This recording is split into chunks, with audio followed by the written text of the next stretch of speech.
What up, everyone? How's everyone doing today? Hope you all are taking care of each other. Just going to go over a few things. In the next couple days, I'm going to go over some different patrol techniques, if you will.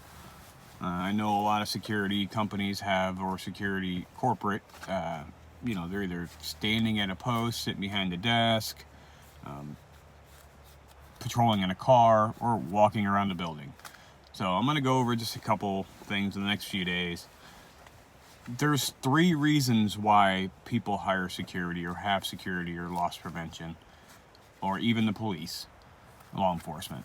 The first one, which is the highest, is life safety. Life safety is the number 1 reason why we are there. Number 2 is civil liability. Civil liability kind of goes hand in hand with life safety a little bit, but still, life safety is way up here, civil liability is down here. And third one is, your stock loss, your merchandise loss, anything that can, affect your revenue. Your money loss is basically what that is. That's the third. So life safety number 1, civil liability, and your stock loss, your revenue loss, money loss, however you want to consider that. When dealing with life safety, this is why I'm kind of going to work this in there.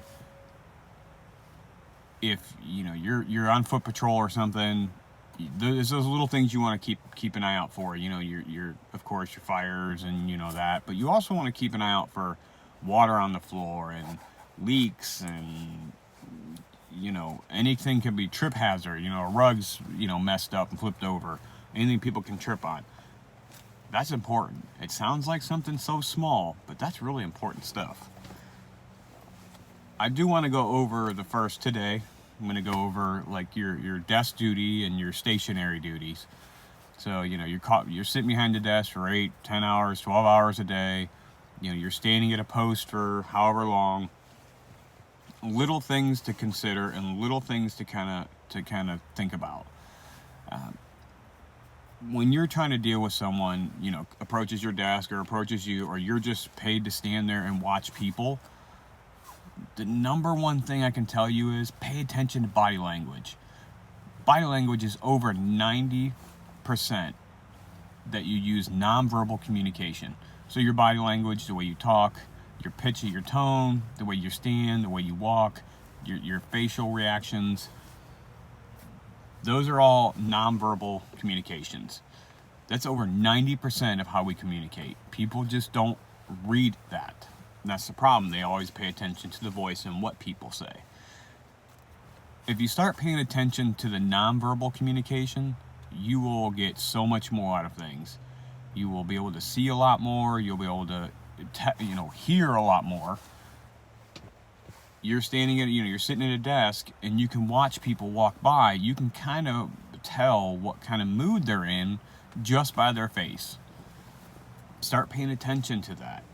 If somebody walks in, you're sitting at a door, you're standing at a door, and someone walks in, and you can tell something's wrong with their face, and they're amped up and they're angry, talk to them. Hey, how you doing today?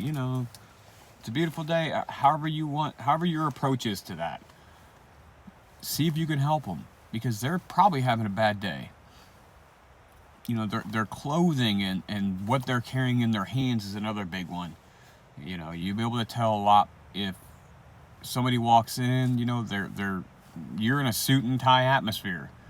You're working at a bank in the back somewhere. You're in a suit and tie atmosphere.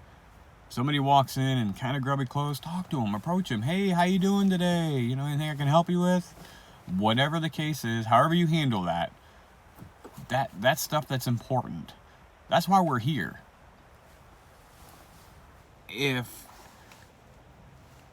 you're able to approach someone and they're having a really bad day, and you can see it all over their face and the way they're standing there with their arms crossed and they're huffing, talk to them.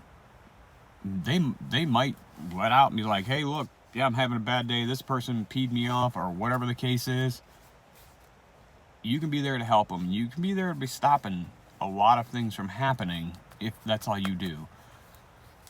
Especially if you're working in a environment where there's a lot of husbands and wives, or a big corporation, you might have a wife that comes in, or a husband that comes in, that's really angry with their spouse and going to confront them about something. If you talk to them and you pay attention to that body language, you might be able to de-escalate the situation right off the bat. Those are the things that you need to watch for. If somebody's, walking in, they have this glare in their eye that they don't see anything, and this is, the look. There's going to be an issue. Talk to them. Approach. Body language is, again, it's such a high percentage that we don't pay attention to. We only listen to the words, but we don't hear the pitches. We don't watch their face when they're standing. We don't look it up on the internet. Look up nonverbal communication, and it will give you a lot of different subjects that's great to pay attention to. It's going to help you in the long run. It's going to help you in your business and how you work. And it's actually quite enjoyable. When you start watching people, it's really enjoyable to watch them, and you can see things. You'll be able to see things that not many other people do. That's important in our job.